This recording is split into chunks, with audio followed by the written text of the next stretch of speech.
Bismillahirrahmanirrahim. Assalamualaikum warahmatullahi wabarakatuh. Apa kabar Ananda semuanya? Semoga kalian semua dalam keadaan sehat walafiat. Oke, bertemu lagi dengan Ustazah di sini. Kita akan belajar tentang cuaca, yaitu tema 5, subtema 1, keadaan cuaca, pembelajaran 3 dan 4. Oke, sebelum mulai pembelajaran hari ini, marilah kita berdoa terlebih dahulu. Berdoa dimulai. Bismillahirrahmanirrahim. Rabbi zidni ilma warzuqni fahma. Ya Allah, tambahkanlah ilmuku dan berilah aku kefahaman. Rabbi shrahli sadri wa yassirli amri wahlul 'uqdatam min lisani yafqahul qawli. Berdoa selesai. Oke, sebelum memulai pembelajaran, ayo siapkan dulu alat tulisnya dan buku tematiknya. Jika sudah disiapkan, sekarang buka bukunya halaman 14 di pembelajaran 3. Oke. Jika sudah dibuka, sekarang kita baca bersama ya. Oke, saling berbagi. Pagi ini Pak Ibrahim mengantarkan kue bika Ambon oleh-oleh dari Medan. Beliau adalah seorang tetangga yang soleh. Setiap beliau berpergian, beliau pasti sempatkan membelikan oleh-oleh untuk tetangga-tetangganya. Walaupun namanya bika Ambon, namun makanan tersebut bukan berasal dari Ambon. Kue ini berasal dari Sumatera Utara dan biasanya banyak dijual di Medan sebagai oleh-oleh. Setelah kelas Huda dan teman-temannya selesai menyanyikan lagu Awan Putih dengan menabur rebana, tibalah waktunya istirahat. Huda mengambil satu kue bika Ambon yang dibawa di dalam tasnya. Kue bika Ambon tersebut sudah dipotong ibu menjadi 3 bagian sama besar. Huda membagi potongan itu untuk sahabatnya. 2 potongan dari kue itu diberikan kepada Zaki, sedangkan 1 potongan dia makannya.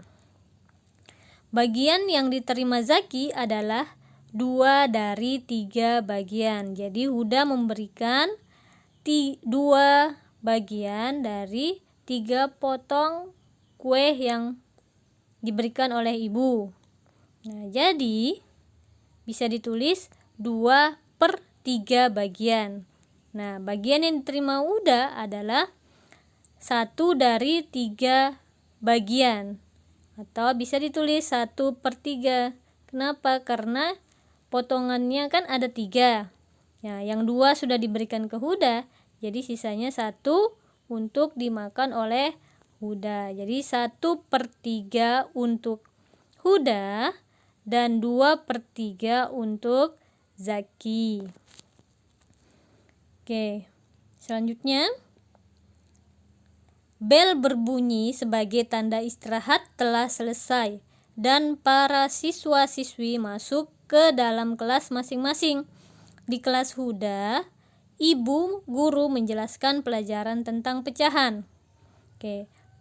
Yang pertama, pecahan merupakan bilangan untuk menyatakan suatu bagian dari bagian keseluruhan.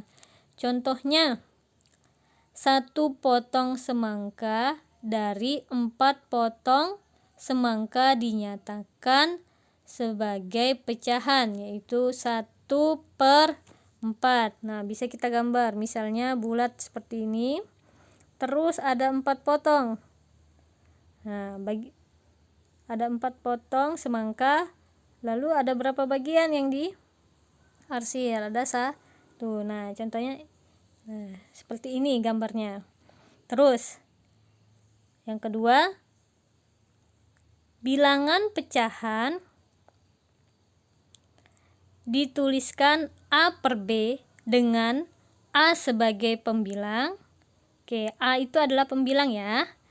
Dan B sebagai penyebut. Nah, kemarin sudah dijelaskan di pembelajaran sebelumnya. Yang ketiga, Cara membaca pecahan. Contohnya 1/4 dan 2/5. Nah, nilai pecahan itu dapat disajikan dalam bentuk gambar yang diarsir. Contohnya, di sini ada beberapa lingkaran yang dipotong-potong, yang sudah dipotong-potong. Nah, lingkaran yang pertama ada berapa potong bagian? Oke, di situ ada 6. Nah, 6 itu sebagai apa tadi? Sebagai penyebut. Ya, 6 itu sebagai penyebut. Dan yang bilangan yang diarsir ada berapa? Ada 1. Jadi bisa dituliskan pecahannya jadi 1/6. Oke, saya jelaskan yang lingkaran terakhir ya. Potongan yang terakhir. Nah, jangan lupa kita hitung dulu ada berapa bagian yang dipotong. Nah, lingkaran itu dipotong berapa bagian? Ada 7 bagian. Nah, yang diarsir ada berapa? Ada 4. Ada 4. Oke, kalian bisa menghitungnya sendiri. Lalu bisa dituliskan jadi pecahannya 4/7. Nah, sekarang yang keempat.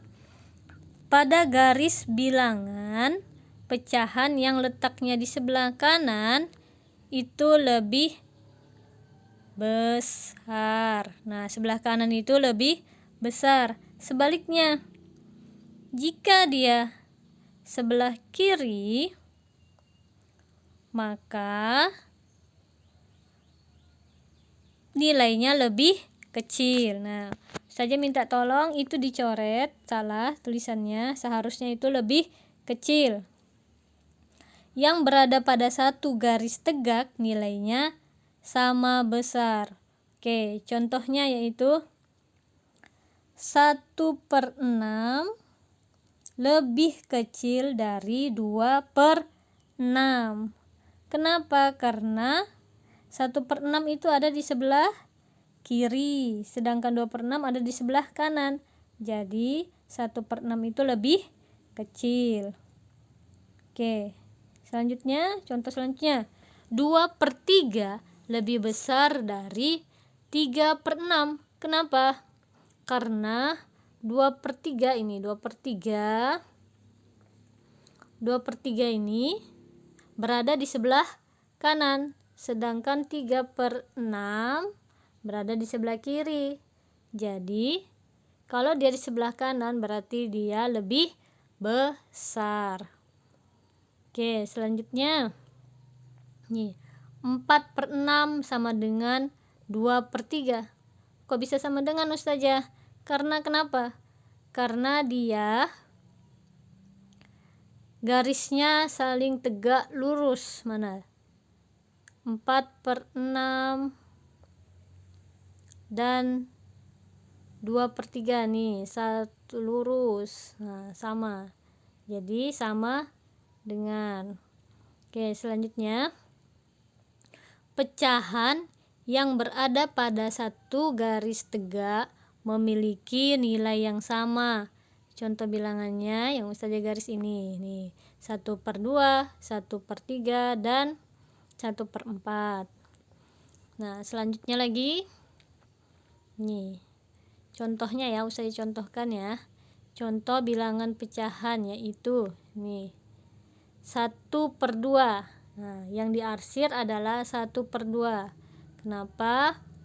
Karena pembilangnya ada 1 dan penyebutnya ada 2. Oke, lagi Ustazah contoh lain. Nah, contohnya di sini ada persegi, misalnya ada kue yang berbentuk persegi panjang, terus dipotong. Ada berapa potongan? Ada 8 potongan. Nah, terus yang diarsir ada berapa? Ada 3, berarti 3/8. Oke, selanjutnya nih, Jawablah pertanyaan-pertanyaan di bawah ini. Pecahan adalah, apa sih pecahan itu? Oke, pecahan itu adalah bilangan dalam matematika yang terdiri atas pembilang dan penyebut. Pembilang itu apa? Pembilang adalah angka yang akan dibagi, terletak di bagian atas. Nah, sedangkan penyebut adalah angka yang akan membagi, terletak di bagian bawah. Oke, kita baca lagi yang di bawahnya ya. Oke, jangan lupa dibuka bukunya sambil dilihat halaman 16. Menemukan pokok-pokok informasi dari teks. Nih, kata adalah suatu bahasa terkecil yang dapat berdiri sendiri. Nah, di garis bawahi, kata adalah satu bahasa terkecil yang dapat berdiri sendiri. Nah, kata itu dia berdiri sendiri. Contohnya misalnya gagasan. Nah, itu dia sendiri aja. Satu kata, berdiri sendiri, itu namanya kata. Oke, frasa adalah gabungan dua kata atau lebih yang bersifat non-prediktif. Nah, frasa itu adalah gabungan dari beberapa kata. Nah, bersifat non-prediktif itu nanti kalian akan pelajari di kelas 4. Nah, kalian hanya belajar tentang kata dan frasa saja. Oke, kita kembali ke paragraf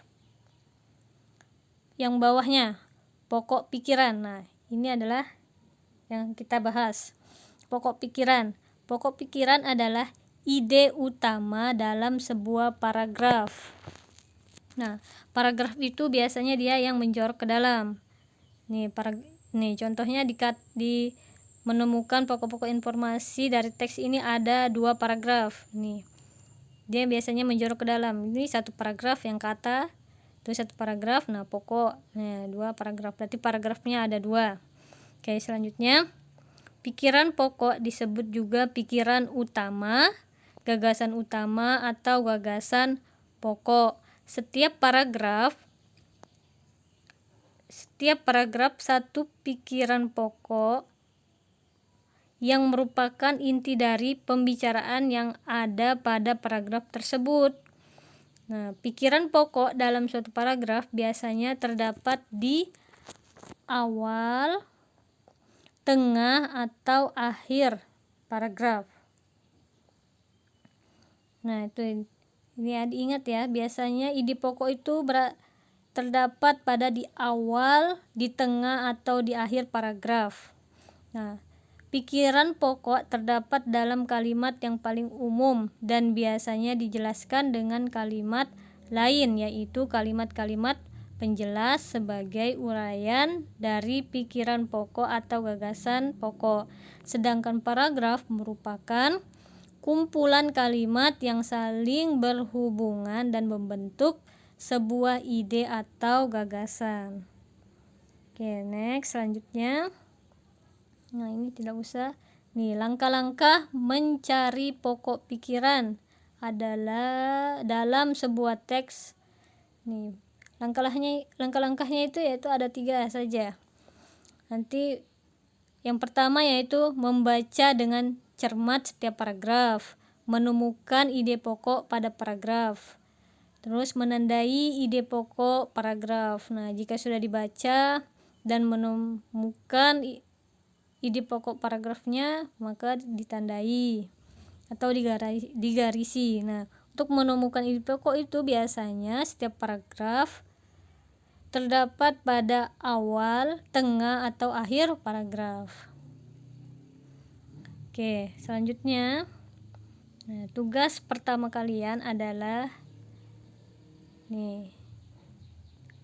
mengerjakan soal di halaman 18. Nah, untuk menjawabnya kalian bisa membaca di halaman 17 ya, tentang alat musik ritmis dan melodis. Oke. Ini tugas kalian ya, yang Ustazah garis merah. Oke, selanjutnya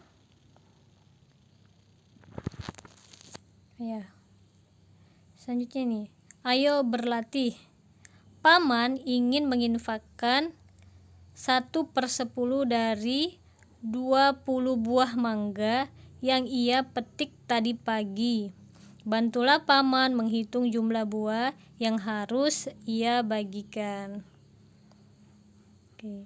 Caranya, masukkan 20 mangga ke dalam 10 wadah dengan jumlah yang sama. Maka kamu akan menemukan berapa jumlahnya. Oke, berarti masing-masing ada. Nah, jawabannya 2/10. Kenapa 2/10? Karena yang ingin dibagi itu ada berapa kotak? Ada 10 kotak. Nah, untuk menyamaratakan isi mangganya, maka diisilah masing-masing kotak itu 2 mangga. Jadilah 2/10. Oke, selanjutnya. Seorang petani mendapatkan hasil panen 10 karung. Berapakah zakat yang dikeluarkan jika beras yang harus dikeluarkan 1/10 dari panen yang didapatkan? Maka hasilnya adalah 10/10. Kenapa? Karena yang dipanen adalah 10 karung. Nah, yang dikeluarkan zakatnya adalah 1/10. Jadi 10/10. Nah, selanjutnya ini ada ukhrawi itu. Oke, keutamaan bersedekah. Nah, orang yang suka bersedekah itu maka biasanya akan mendamaikan orang yang berselisih. Terus, orang yang suka bersedekah itu sangat disukai Allah, sangat dicintai Allah. Nah, sedekah itu sama saja kita berbuat baik. Nah, terus manfaat selanjutnya yaitu dilindungi Allah pada hari kiamat nanti.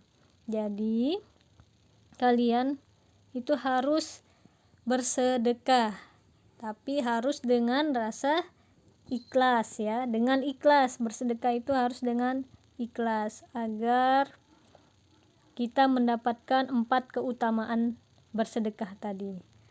Oke. Selanjutnya halaman 21. Oke, pembelajaran 4 kita baca sama-sama. Unsur cuaca tidak sama di semua tempat. Cuaca terjadi pada suatu tempat yang tidak luas dan pada waktu tertentu. Jadi cuaca itu terjadi pada suatu tempat yang tidak luas, terjadi pada waktu tertentu. Huda mengamati keadaan cuaca di sekitar rumahnya ketika berangkat sekolah. Cuaca pagi itu sangat cerah. Cuaca cerah terlihat dari langit yang bersih dan cerah. Matahari bersinar dengan terang. Cuaca mendung ditunjukkan dengan awan tebal di angkasa. Cuaca hujan ditunjukkan dengan terjadinya hujan. Cuaca dingin ditunjukkan dengan rendahnya suhu udara, sehingga udara terasa dingin. Sedangkan cuaca panas ditunjukkan dengan tingginya suhu udara sehingga udara terasa panas. Berkat kemajuan teknologi, manusia membuat alat-alat baru untuk mengetahui keadaan cuaca seperti satelit cuaca Tiros dan satelit cuaca Nimbus. Dengan alat ini kita dapat diketahui keadaan cuaca di beberapa tempat.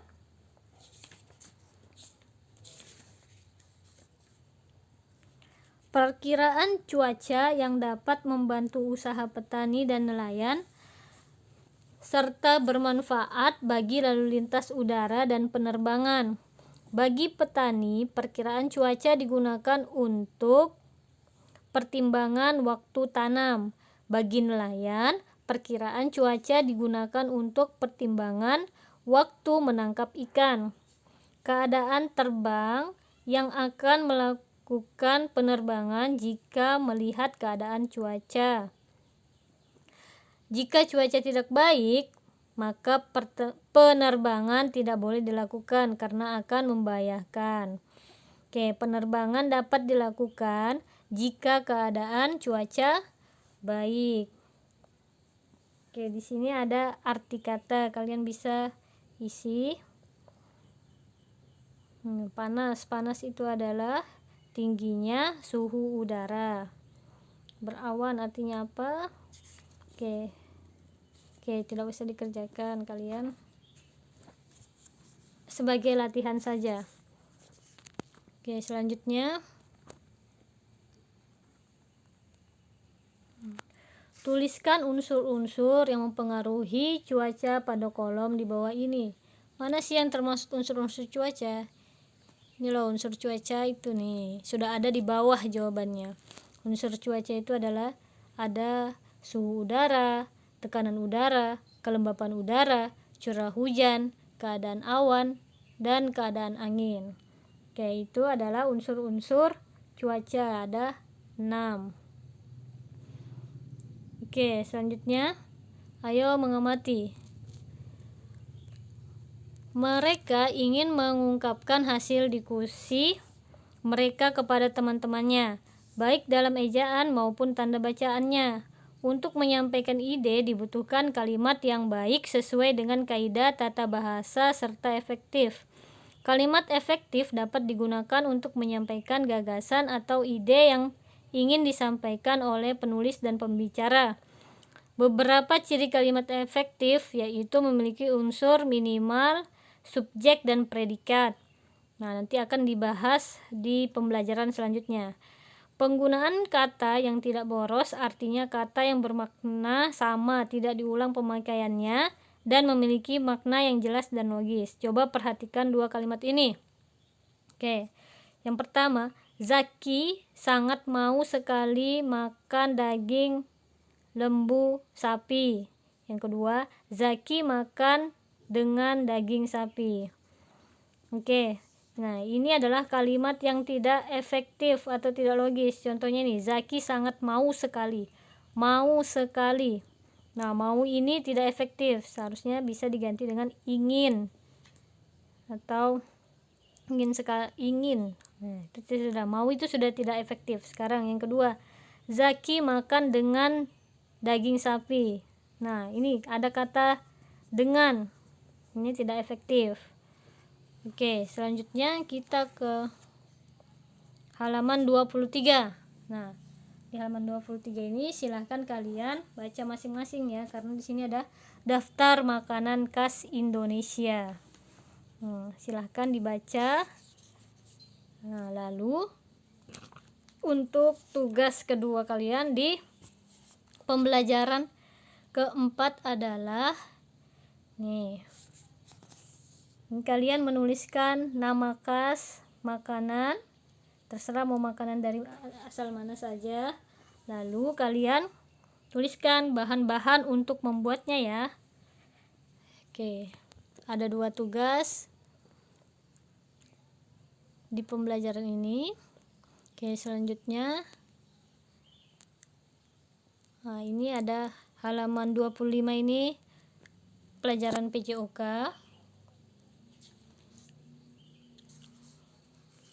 Nah, ini kalian bisa untuk latihan. Kalau kalian ada waktu, bisa lihat misalnya besok nih ya, pagi hari keadaan cuacanya seperti apa, tanda-tandanya seperti apa. Oke, ini sebagai latihan saja di rumah. Oke, mungkin sampai sini dulu perjumpaan kita. Oke, alhamdulillahirabbil alamin. Selesai sudah pembelajaran kita hari ini. Ustazah ingin berpesan, jangan lupa jaga kesehatan, patuhi protokol kesehatan agar kita terhindar dari berbagai macam penyakit. Tetap semangat belajar karena kalian adalah seorang pelajar, jadi tugasnya adalah belajar. Tidak lupa sholat 5 waktu ya. Jangan lupa sholat 5 waktu karena kita sebagai umat Islam harus melaksanakan sholat 5 waktu. Oke, Ustazah akhiri perjumpaan kita hari ini. Wassalamualaikum warahmatullahi wabarakatuh.